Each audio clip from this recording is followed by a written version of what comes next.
The second level of teaching learning is understanding level. The main proponent of understanding level of teaching is H.C. Morrison. The teaching at understanding level is of higher quality as compared to the teaching at the memory level. Teaching learning at this level emphasizes the comprehension of the meaning by giving large number of positive and negative examples to explain any concept. It is more useful and thoughtful as it focuses on the mastery of the subject. Teaching at this level is done to develop intellectual behavior and help to promote seeing of relationships among facts. The subjective matter for the understanding level is quite structured, planned, organized, and presented in such a manner so as to result in meaningful learning. The teacher plays a quite dominant and authoritarian role at the understanding level of teaching learning. This type of teaching learning is also too much subject centered. He has to see that the pupils gain complete mastery over the subject matter in terms of its full understanding and generalized insight rather than its mere memorization. Dear students and viewers, Assalamu alaikum. Byak video het is कि yemik doyim part is padan, that is understanding level of teaching learning. Ye teaching aptitude se deal karan paper first JK set exam 2024 us mun jus conduct gaise next month. Shabash. Öses asli padan levels of teaching. First level yes that is memory level of teaching. Yes, when doyim setup doyim pov that is understanding level of teaching learning. Ös wucho ye kya chhe ta at ku chhe exponent ta yath man chhe me on gwanethi ya sa chhe zyada meaningful asan thoughtful asan kam khot shabash memory level khot. So tel mano yus asa ye understanding level of teaching chhe god wucho se understanding kya go. Understanding go yath maz es kah meaning to perceive hekiu kerit, understand hekiu kerit ya kah idea yus to understand hekiu kerit ya grasp hekiu kerit. So tel mano ki yus asa ye understanding level of teaching che understanding che tre meaning getat. Ekis che vanan is full understanding, beach vanan true understanding, the beach vanan is functional understanding. You see gwanyuk che that is full understanding. Yath mach is factual information gain karan. Second is true understanding. Yath mach is meaning of a concept is clear karan. You see treim che functional understanding. Yath mach wuchan ki yus asa ye fact che ya kah principle che ye kit pot heko is apply kari. Go tel vano ya such an application of facts ya an application of principles. Samucha saiba. So aske che one yath level per wuchan ki yus asa ye understanding level of teaching che ya such advanced level. Magar kami khot ye memory level khot. Awach ya such advanced cognitive level magar kam khot ye advanced than memory level teaching. So tell vano कि अम सत क्या yes ये level of teaching यथ मज हसा बिल्कुल use करान thought process यानी बिल्कुल नसा ओतन तुम अंडर ये मेमरी लेवल पे इथे कट रोड लर्निंग करान मीनिंगफुल या मीनिंगलेस आसा कह सो सो तुम गोट पेवान कर याद चाहे तो सह समझ यह या ना मगर यथ मज कह आइडिया यथ मज कह फैक्चुअल इन्फॉर्मेशन यथ मज तुम बिल्कुल यूज करान क्या सा थॉट प्रोसेस बे कॉग्निटिव एबिलिटी हसा यथ मज यूज करान चाहे सो थिंकिंग रीजनिंग कंपेरिजन या एप्लीकेशन समझ आसा बिल्कुल यथ मज तुम यूज हेकान कर हुत अगरे हुत वो हुत कुस एक्सपोनेंट समझ यमिक एक्सपोनेंट यूज मे ओन गोनेते यह हसा मॉरिसन युस हसा यमिक प्रपोनेंट या एक्सपोनेंट शाबाश गो तेल वनो understanding level of teaching Amik यह एम क्या अमिक एम यह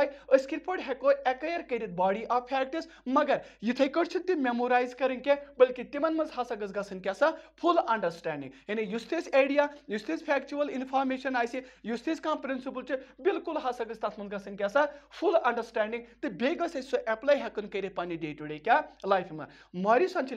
लेखान मॉरिसन सह दपान युस हसा चीफ शबाश ऑब्जेक्टिव कमुक सा अंडरस्टैंडिंग लेवल ऑफ टीचिंग हुन यह यह कि पुपिल युस स्टूडेंट युस अमिस मास्टरी ऑफ द कंसेप्ट मिलान कन यानी युस अमिस टॉपिक पढ़नावो अमिस अत सब्जेक्ट मैटरस पे अत टॉपिकस पे अमिस मास्टरी होल्ड गसान कन कहें समझ आसान यह मॉरिसन सो तेल वो in other words use teacher use यह ज्यादा जोर दिवान मास्टरी ऑफ द कंटेंट यानी अगर हसा अमिस कह आइडिया दिमो कह फैक्चुअल ओततान क्या होत लेवल मज ये कट गोट सान याद कर मगर ये वो अगर हसा अमिस कह आइडिया दिमो या कह ग्रेस्प कोर आइडिया अमिस तथ पे वन होल्ड किन कहें मास्टरी सो किन कहें क्या अमिस मास्टरी मिले अहदिस बिहेवियरस मज हे डेजरेबल चेंज ये डेजरेबल चेंज ये तो अमिस हे अमे हिसाब तेल पर्सनैलिटी ते डेवलप गसित तो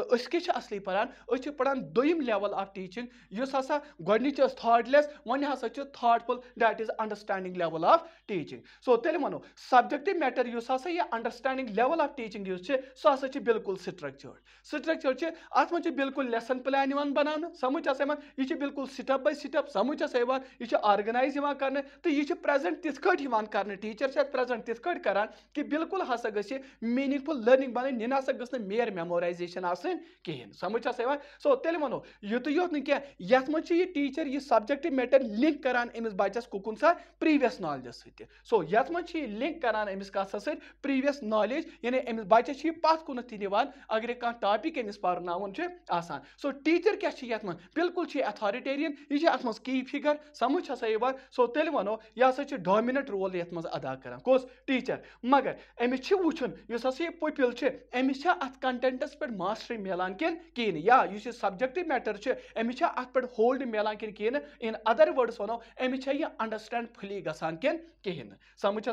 युत यो क्या अमिस लेसन पे प्लान कर यह इंस्पायर बच्चन करान स्टिमुलेट करान गाइड करान तो बिल्कुल यह कंट्रोल करान कमन इन पुपिलन लर्नरन समझ सो लर्नर्स यम क्या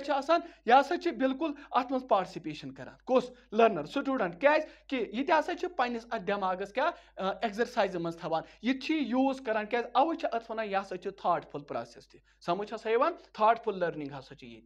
सो वनो तेल यह कर कि यत मज हसा कॉग्निटिव एबिलिटीन हुंद तह करान मुजाहरी यानी अगर हसा बच्चस वन बर्ड ज हावो या अमिस हावो फ्रूट यह गोसा हेकुन यम थॉट प्रोसेस के जरिए डिस्क्रिमिनेट कर कि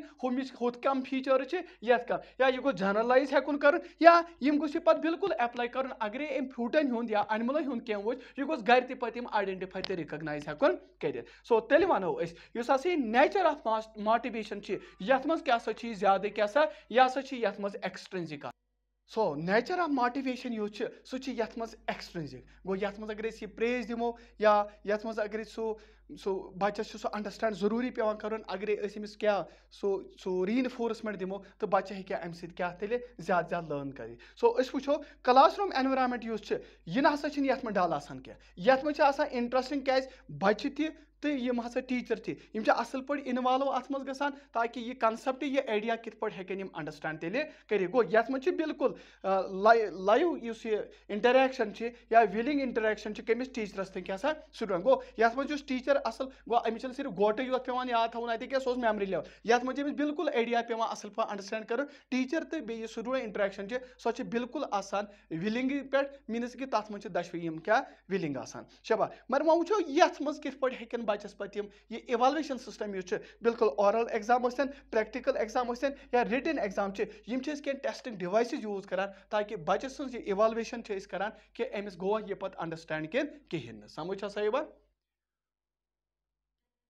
शाबाश वो वो इस हसा दोम लेवल यानी understanding level of teaching Amik वो मेरिट्स क्या गोनिक मेरिट अत मज इफेक्टिव लर्निंग गसान क्या ये सात यह थॉटफुल ये सात बच्चन असल पे ग्रेस्प कोर आइडिया अंडरस्टैंड कोर सो अवे मूजूब इस टीचिंग लर्निंग सो अत मज ज्यादा परमानेंट आसान ज्यादा इफेक्टिव आसान कम खोत अंडरस्टैंडिंग मेमरी लेवल खोत समझ शबा गो ये मज परमानेंट लर्निंग गसान यानी इफेक्टिव लर्निंग गसान दैन कम खोत memory level of teaching second क्या इंटरेस्टेड लर्निंग दोम मेरिट सो क्या फैक्ट्स एक्वायर कर कोस बच्चे अंडरस्टैंडिंग के जरिए अमी मीनिंग मत कर सो अंडरस्टैंड यह कित पे एप्लाई कर डे टू डे लाइफ मज यह बिल्कुल इंटरेस्ट हिसाब आसान तो लर्निंग टास्क यह हसा सिंपल अमिस तेल बनान अमिस अत गोटिफिकेशन या रोट लर्निंग पेवान करें क्या त्रेम डेवलपमेंट ऑफ कॉग्निटिव एबिलिटी मे वो गोनथी अत one thoughtful process sir thoughtful process क्या कॉग्निटिव एबिलिटीज अत यूज करान मिसाल यह कम्प्रहेंशन यूज करान कंपैरिजन करान, डिस्क्रिमिनेशन करान, एनालिसिस करान, सिंथेसिस करान, ये मुख्तलिफ कॉग्निटिव एबिलिटी यूज करान ताकि ये कित पॉइंट हेकि ये चीज क्या अंडरस्टैंड करे। ब्याक हसा helpful in teaching learning at reflective level, यह बनान तेल कन कन बीस अकिस लेवल खतर यथ वनान क्या यह सारे मोस्ट थॉटफुल तथ वन सो पारन दैट इज रिफ्लेक्टिव लेवल। सो तेल वनो यह हसा अमि खतर तेल बीएस बनान कस कि यानी बच्चे कित पॉइंट हेकोन पे शिफ्ट करना कम पे यानी थॉटफुल प्रोसेस पे most thoughtful process that is क्या रिफ्लेक्टिव लेवल मदद करान अत कुसा understanding level of teaching. Back हसा मैक्सिमम रिटर्न एंड आउटपुट गो तेल वनो यम साथ हसा बच्चन अपॉर्चुनिटी दिवान ये बच्चन अपॉर्चुनिटी दिवान कम खतर यस हसा यह ऑर्गेनाइज यमो टीचिंग लर्निंग कर यह हसा बिल्कुल आसान स्कूल सिचुएशन वुचित या कि यह हसा बिल्कुल सूट अमि खतर गसान तो मगर ये वुचान अत हसा मैक्सिमम बेनिफिट मैक्सिमम आउटपुट क्या बच्चे अंडरस्टैंड करान मीनिंग ज्यादा मिलान आउटपुट गुतुल नीरान प्रॉफिट तेल ज्यादा अत रिटर्न तथ ज्यादा वो वो अत क्या डेमेरिट्स गोनुक नॉट लर्नर सेंटर मे वन अम ब्रोह कि इस हसा टीचर सह मोस्ट डोमिनेट अत मज समझ हसा सह अथॉरिटेरियन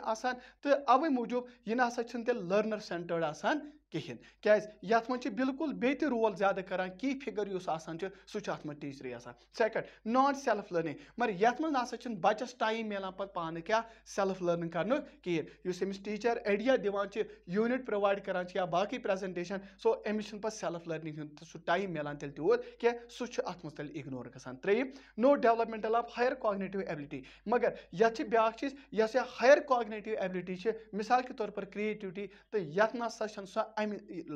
लेवल ऑफ टीचिंग सह डेवलप गसान कहें। तो सोन टॉपिक यह पढ़ान असली levels of teaching learning first that is called memory level of teaching second that is understanding level वो वो अम पे थर्ड क्या पे बना बह कंपेरिजन तथ मज गो तुम ज्यादा क्लियर मगर सो रिक्वेस्ट यह सब्सक्राइब यमिस करने तो करान तो बे एंडस तान वीडियो वुचान ये नोट बन ताकि तुम ज्यादा बेनिफिट मिल। Thank you.